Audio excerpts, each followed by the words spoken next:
Hello friends, welcome to अक्ष online classes. आज की क्लास में हम डिस्कस करने वाले हैं टीजीटी नॉन मेडिकल कमीशन 2016 का मैथ्स का पार्ट 2।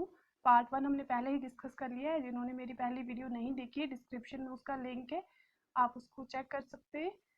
नेक्स्ट क्वेश्चन है हमारे पास, if Z1, Z2, Z3 are the vertices of an equilateral triangle with Z0 its centroid. Z0 इसका सेंट्रोइड दिया है, आपने प्रूव करना है Z1 Z2 square Z3 square is equal to की इसकी वैल्यू कितनी आ गई, राइट। अगर इक्विलेटरल ट्राइंगल हो तो आपके पास जो Z0 आता है इक्विलेटरल ट्राइंगल में Z1 plus Z2 plus Z3 divided by 3 के बराबर होता है। दिस इज द, अगर आपने इक्विलेटरल ट्रायंगल निकालना है तो उसका सेंट्रॉइड इस तरह से निकाला जाता है। इक्विलेटरल मींस आपके पास इक्वल होगी उसकी, तो वर्टिसेस इक्वल आएंगे तो Z1 किसके बराबर होगा, Z2 के, Z2 किसके बराबर होगा, Z3 के, राइट। हमने कहा Z1 Z2 Z3 क्या है, वर्टिसेस है किसी इक्विलेटरल ट्रायंगल के, तो इट मीन जो Z1 square Z2 square and Z3 square होगा उसकी वैल्यू कितनी होगी, ये आपके पास होगा Z1 Z2 plus Z2 Z3 plus Z3 Z1 के बराबर, राइट। इक्विलेटरल ट्रायंगल है तो इस तरह से आएगा। तो आप इसको लिख सकते हैं, यहाँ पे आपने क्या कर दिया, स्क्वायरिंग बोथ साइड, दोनों तरफ आप इसका स्क्वायर कर लो। अगर आप इसका स्क्वायर करते हो तो आपके पास क्या आ जाएगा, Z1 plus Z2 plus Z3 का होल स्क्वायर, इसका स्क्वायर कर दिया। स्क्वायर करने पे यहाँ पे कितना आ जाएगा, दिस इज 3 times the Z1 Z2 plus Z2 Z3 plus Z3 Z1। Means यहाँ पे क्या हुआ, इसका स्क्वायर किया हमने, इसका स्क्वायर किया तो a square plus b square plus c का होल स्क्वायर बन गया, a square b square c square plus 2ab 2bc 2c, वो इस तरफ चला गया तो आपके पास ये वाली वैल्यू 3 टाइम्स हो जाएगी, राइट। मतलब जो ऐड किया है वही दोनों तरफ ऐड किया, उस तरह से हमारे पास ये फॉर्मूला बन गया। और इसकी वैल्यू अभी हमने कहा कितनी होती है, दिस इज 3 ऑफ Z0 स्क्वायर के बराबर, राइट। और यहाँ पे आपके पास कितना आ गया, 3 times the Z1 Z2 Z0 का square, right. Z1 Z2 Z2 Z3 Z3 Z1 के बराबर, 3 3 जा 9 हो गया। ये आपके पास कितना रह गया, 3 टाइम्स द Z0 स्क्वायर, यही रह गया। और यहाँ पे कितनी आ गई वैल्यू, ये वैल्यू आपके पास आ गई Z1 Z2 Z2 Z3 Z3 Z1 के बराबर। और ये वैल्यू हमने किसके बराबर कही है, ये वैल्यू हमने इसके बराबर कही है, तो आपके पास Z1 square Z2 square and Z3 square की वैल्यू आ गई, कितनी है, 3Z0 स्क्वायर। तो आंसर आपके पास क्या आ जाएगा, 3Z0 square. Next question number 168 is the eccentricity of the ellipse 9x square plus 5y square minus 30y। इसकी आपने इसेंट्रिसिटी निकालनी। जब इलिप्स की बात हो रही है, राइट, किसकी बात हो रही है, इलिप्स की। इलिप्स में आपकी इक्वेशन क्या होती है, इलिप्स की जो इक्वेशन आती है, this is x square upon a square plus y square upon b square is equal to 1। इस तरह से आपकी इलिप्स की इक्वेशन आती है।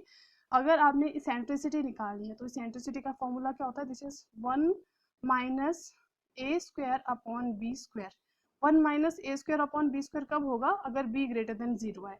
और eccentricity 1 minus a square upon b square कब होगी, अगर ए ग्रेटर देन 0 है। दो केसेस आपके पास आते हैं, e is equal to 1 minus a square upon b square और e is equal to 1 minus b square upon a square, right.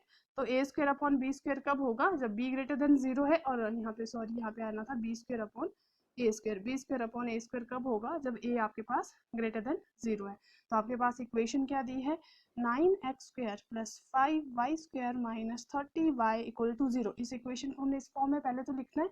इस फॉर्म में लिखने के लिए क्या करेंगे, this is 9x square plus 5, यहाँ पे कॉमन ले लिया, y square minus 6y is equal to 0। ये आपके पास आ गया y square minus 6y equal to 0। फिर इस इक्वेशन को आप इससे डिवाइड कर दो, आपके पास डिवाइड होना चाहिए तो आप 45 से डिवाइड कर दो, डिवाइडिंग दिस इक्वेशन बाय 45। आपने 45 से इस इक्वेशन को डिवाइड करना है, तो 9 5 जा 45, एक्स स्क्वायर बाय 5 आ गया, प्लस आपको इस फॉर्म में बनाना है, इसलिए हमने इसको 45 में डिवाइड किया क्योंकि डिवाइडेड बाय कुछ आना चाहिए। और ऊपर रह गया y square minus 6y 9 is equal to 0। ये इक्वेशन इस फॉर्म में आ गई, राइट। अभी भी हमारे पास एक्स स्क्वायर वाई स्क्वायर इस तरह से चाहिए, तो इसको लिखेंगे एक्स स्क्वायर अपॉन 5 प्लस इसको मैं लिखूंगी y square minus 6y। Y square minus 6y को इस तरह से तोड़ना है कि ये इक्वेशन आपके पास क्या बननी चाहिए, इधर आ गया आपके पास 45 से डिवाइड, इधर आ गया आपके पास वाई स्क्वायर, मैं इसको a माइनस बी का होल स्क्वायर बना रही हूँ। वाई स्क्वायर माइनस 6y दिया है, मैंने इसको बनाया a माइनस बी का होल स्क्वायर, तो हमारे पास आएगा a square plus 9 minus 6y, मतलब एक प्लस 9 एक्स्ट्रा आ रहा है, राइट। वाई स्क्वायर ये आपके पास बन जाएगा y माइनस 3 का whole square divided by 9, clear है। तो +9 एक आपके पास यहाँ पे एक्स्ट्रा जुड़ जाएगा, तो आपके पास ये इक्वेशन इस तरह से हो जाएगी, equal to 1, sorry equal to 1 कहाँ से आया मैं आपको क्लियर करवा देती हूँ। हमने क्या किया, इस इक्वेशन को 45 से डिवाइड किया, 45 से डिवाइड करने पे हमारे पास इक्वल टू 0 आ गया। यहाँ पे हमने कहा इस इक्वेशन में हमारे पास क्या था, x² / 5 + y² - 6y, यहाँ पे आपके पास कितना आ जाना था, माइनस का 9, एक 9 यहाँ पे, ये जो चीज़ है माइनस का 9 ऐड जो प्लस हुआ वो सब्ट्रैक्ट भी तो होगा, इक्वल टू 0, इस तरह से इक्वेशन बन रही है, ठीक है। तो ये इक्वेशन आपके पास बनेगी x² + 5y - 3 का whole square divided by 9 equal to 1, 9 से डिवाइड करेंगे एलसीएम लेके, तो आपके पास ये आ जाएगा इक्वल टू 1 के बराबर, राइट। ये आपके पास इक्वेशन आ गई इलिप्स की इस फॉर्म में, x² + a² + y² + b² की फॉर्म में। अब आपने चेक करना है यहाँ पे a और b की वैल्यू कितनी है, a कितना है 5, b कितना है 9, राइट। तो आपने देख लिया a 5 है, b 9 है, तो इसेंट्रिसिटी आपके पास किस तरह से निकलेगी, a की वैल्यू बड़ी है या b की वैल्यू बड़ी है। अगर आपके पास क्या आ गया, अगर आपके पास आ रहा है 5, 5 is greater than 9, 5 is greater than 9, मतलब आपके पास a किससे बड़ा है, b से बड़ा है, right. If a is greater than b या b is greater than a, 9 is greater than 5, यहाँ पे कंडीशन बन रही है 9 is greater than 5 means b is greater than a। अगर b a से बड़ा हो तो आपके पास इसेंट्रिसिटी कैसे निकाली जाती है, this upon under root 1 minus 5 a² divided by 5² divided by 9², right. इसको आप कैलकुलेट करेंगे तो आपके पास कितनी आ जाएगी, eccentricity is 1 minus this is 9 9 जा कितना हो गया 25, 9 9 जा 81, इसको आप सॉल्व करेंगे तो ये वैल्यू आपके पास आएगी √4/9, right, √4/9 which is equal to 2/3, किसने के बराबर आएगी, विच इज इक्वल टू 2/3। तो ऑप्शन डी यहाँ पे करेक्ट आंसर होगा आपका, राइट। इसेंट्रिसिटी ई किस तरह से निकाली जाती है, इसेंट्रिसिटी ई निकाली जाती है आपकी ए और बी की वैल्यूज को देख के, ठीक है। a² और b² जो वैल्यूज होती है, a का स्क्वायर है यहाँ पे, ये 5 का स्क्वायर 5 है, मतलब तो a की वैल्यू कितनी हो जाएगी, a इज 5, क्लियर हो गया, a की वैल्यू कितनी होगी 5, ये 4/9 आ गया, यहाँ पे a की वैल्यू 5 क्योंकि a² है √5, राइट। तो a की वैल्यू कितनी आ गई आपके पास, स्क्वायर से अंडर रूट करके, तो a की वैल्यू 5 आ जाएगी, दिस इज 2/3। नेक्स्ट क्वेश्चन है आपके पास, the parametric equation of the hyperbola x² / a² - y² / b² is equal to 1 r। आपके पास पैराबोलिक हाइपरबोला की पैरामीट्रिक इक्वेशन क्या होती है, वो आपके पास होती है x is equal to a secant theta and y is equal to b tan theta, right. ये आपको इसी तरह से लर्न करनी है, x is equal to a secant theta and y equal to b tan of theta. The difference between two acute angle of a right angle triangle, right angle triangle की बात हो रही है, मतलब एक एंगल उसमें 90 डिग्री का है। The difference between two acute कौन से हो गए, ये दो angle, right, two acute angle, अगर इसको हम x ले लें, इसको हम y ले लें, मीन्स डिफरेंस ऑफ x और y कितना दिया है 3π/10। The difference between two acute angle of a right angle triangle is 3π/10 radian.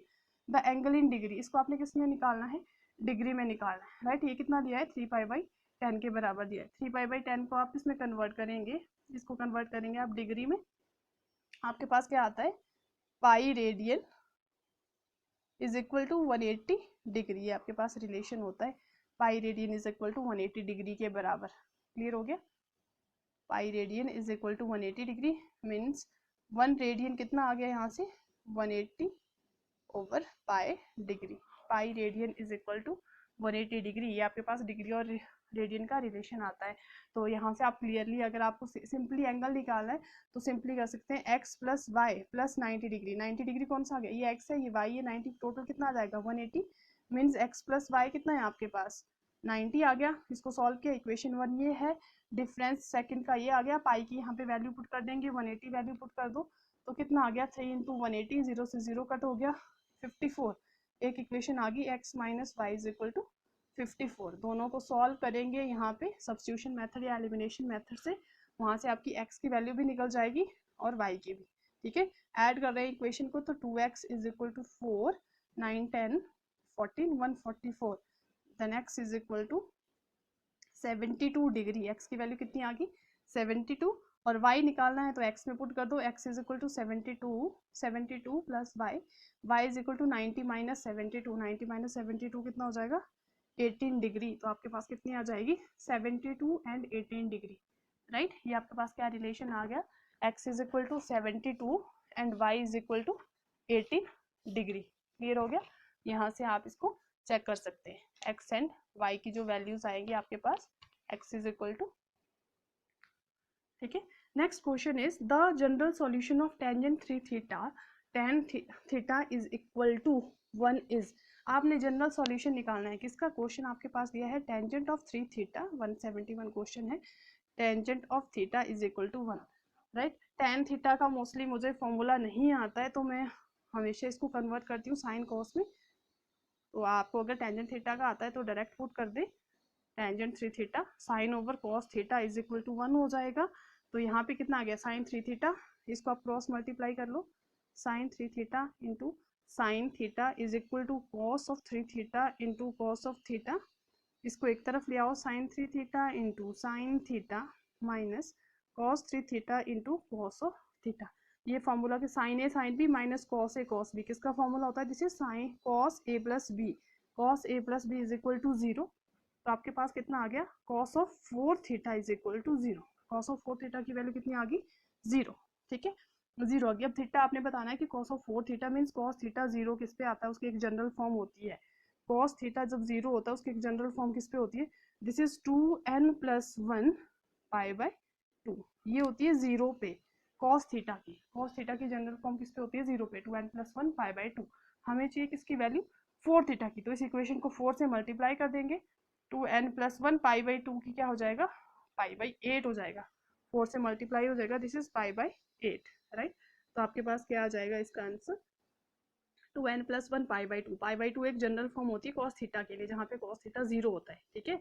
और ये मतलब n की आप जो भी वैल्यू पुट करेंगे तो उस वैल्यू पे थीटा की 0 ही वैल्यू आएगी। तो आपके पास क्या आ जाएगा? Theta 2n plus 1 pi by 8, right.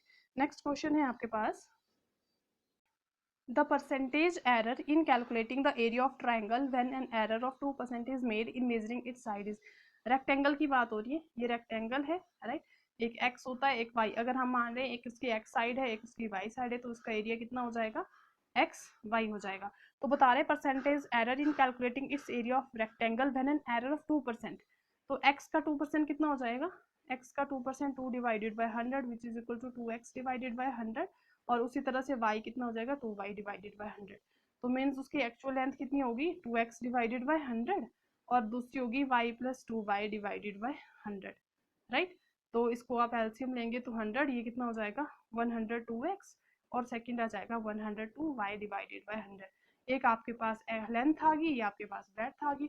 Area कितना हो जाएगा? एरिया होता है this x this y divided by 100 multiplied by 100, length into breadth.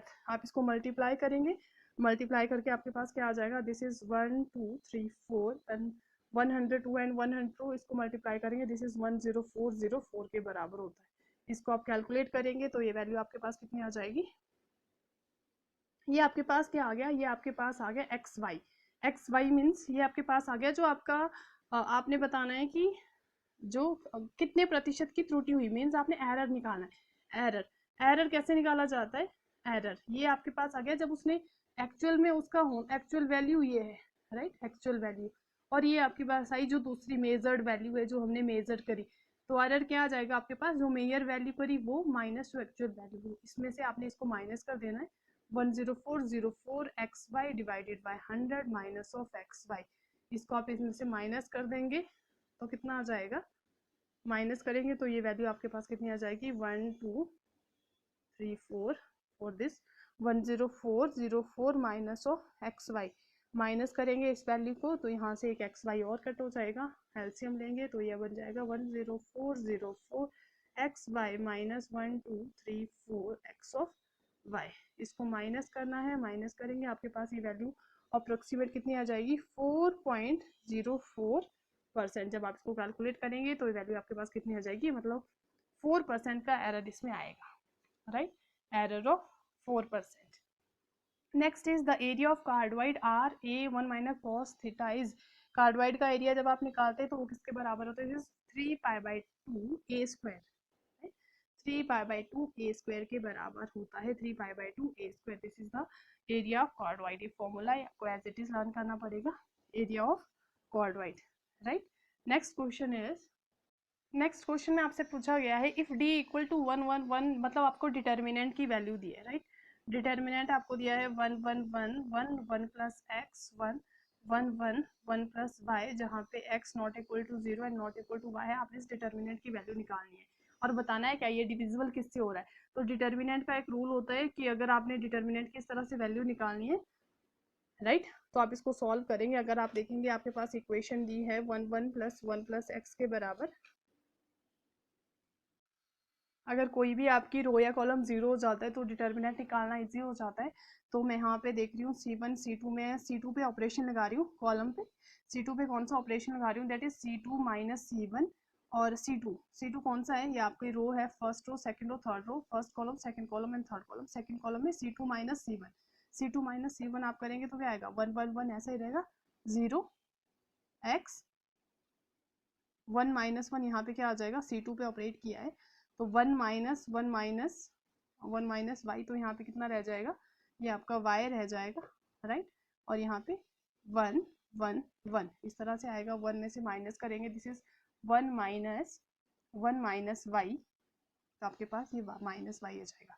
फिर अगेन मैं ऑपरेट कर रही हूँ C3 पे, C3 minus of C1, C3 minus of C1, तो 1 1 1 ऐसे ही रहेगा, 0 x माइनस वाई, आपके पास C3 क्या है, C3 भी 0 हो गया, ये भी 0 हो गया और ये टर्म भी 0 हो जाएगी, राइट। ये आपके पास था यहाँ पे 1 1, यहाँ पे क्या है 1 प्लस वाई करेंगे तो ये वाली टर्म आपके पास क्या आ जाएगी, यहाँ पे 1 प्लस वाई में माइनस 1 करेंगे तो आपके पास क्या बचेगा y, ठीक है, ये वाली टर्म बच रही है। अब आपने क्या फाइंड आउट करना है, आपने फाइंड आउट करना है इसका डिटर्मिनेंट, राइट। इसका डिटर्मिनेंट अब इजी हो जाएगा, ये 0 हो गया, ये भी 0 हो गया, तो सिर्फ 1 से ही जाएगा। तो डिटर्मिनेंट कैसे निकाला जाएगा, 1 into x y minus of 0, तो आपके पास क्या आ गया एक्स वाई, मीन्स ये किससे डिविजिबल होगा, बोथ एक्स एंड वाई से। ऑप्शन नंबर ए यहाँ पे करेक्ट आंसर होगा, it is divisible by both x and y. Next question is, the point 3 2 is reflected in the y-axis and then moved a distance of 5 unit toward the negative side of y-axis. पहले तो x-axis y-axis आपको इस तरह से दिए, 3 2 is reflected in the y-axis, ये आपका x-axis बता दिया, यहाँ पे ये नेगेटिव x-axis है, this is y-axis and this is also y-axis, मतलब 3 2 पॉइंट यहाँ पे है, राइट।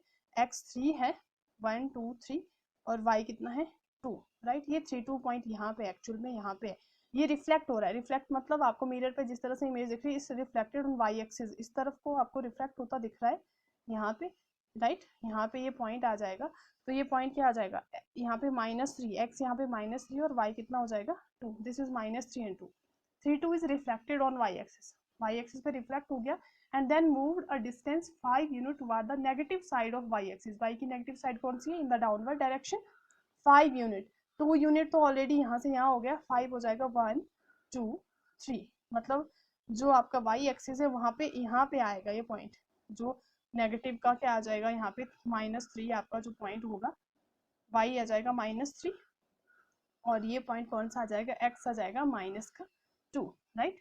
-3 और एक्स कितना आ जाएगा, एक्स ऑलरेडी कितना था, एक्स इज -3, दोनों -3 है।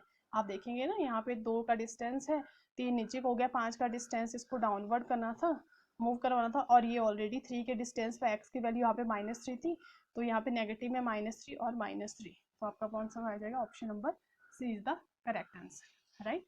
Next question is the system of equation, आपके पास सिस्टम ऑफ इक्वेशन दिए हुए कौन सी, 3x plus 2y equal to 7, आपने बताना है किसके, और दूसरी कौन सी इक्वेशन है 9x plus 6y equal to 21, इसको सॉल्व करना है और बताना है कितने सॉल्यूशन है। सॉल्व करने का हमारे पास 2 मेथड होते हैं, A1 A2 B1 B2 C1 C2, आपने इनकी वैल्यूज निकालनी होती है।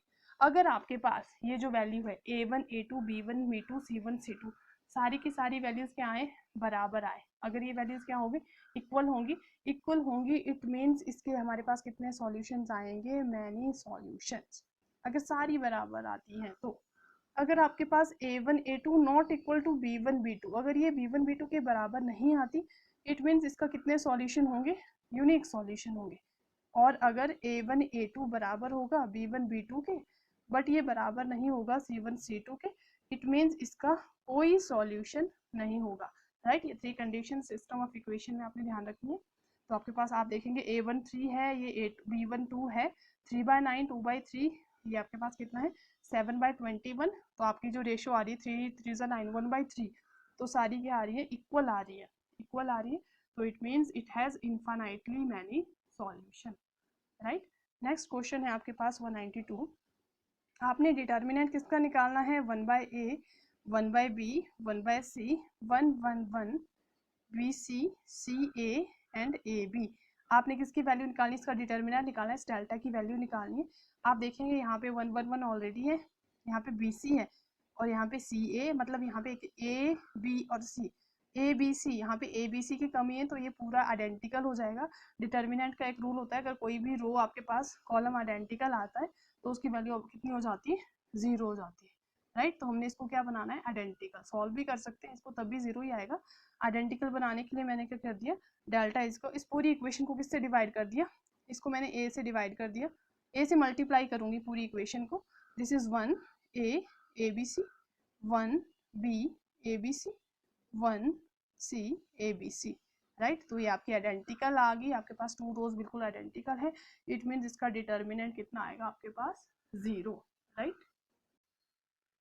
नेक्स्ट आपसे पूछा गया है the matrix A is equal to, A matrix आपके पास दी है आयोटा -1 -2 आयोटा 1 -2 आयोटा एंड 0। ये अपने बतानी है कौन सी मैट्रिक्स है। फर्स्ट ऑफ ऑल आपको पता होना चाहिए कि सिमेट्रिक मैट्रिक्स कौन सी होती है और स्क्यू सिमेट्रिक या फिर हार्मिशियन कौन सी होती है। फर्स्ट बात करते हैं सिमेट्रिक मैट्रिक्स की। सिमेट्रिक मैट्रिक्स में क्या होता है, सिमेट्रिक मैट्रिक्स में जो आपका A होता है, अगर ये आपके पास A मैट्रिक्स है, A मैट्रिक्स की वैल्यू A ट्रांसपोज के बराबर आएगी। अगर इसका ट्रांसपोज A के बराबर आता है तो ये सिमेट्रिक मैट्रिक्स होगी। और अगर स्क्यू सिमेट्रिक की बात करें, स्क्यू सिमेट्रिक में क्या होगा, जो A है वो किसके बराबर आएगा, this A is equal to negative of A transpose, negative of A transpose. और फिर आपके पास आती है हार्मिशियन मैट्रिक्स। हार्मिशियन मैट्रिक्स का क्या होता है, A is equal to this is conjugate of A transpose के बराबर होगी। और स्क्यू में आपके पास नेगेटिव ऑफ A ट्रांसपोज आ जाता है, राइट। ये आपके पास कंडीशंस आती है सिमेट्रिक के लिए और स्क्यू सिमेट्रिक, हार्मिशियन एंड स्क्यू हार्मिशियन के लिए, राइट। तो आपके पास मैट्रिक्स दी है A, मतलब पहले तो आपको इसका ट्रांसपोज निकालना पड़ेगा।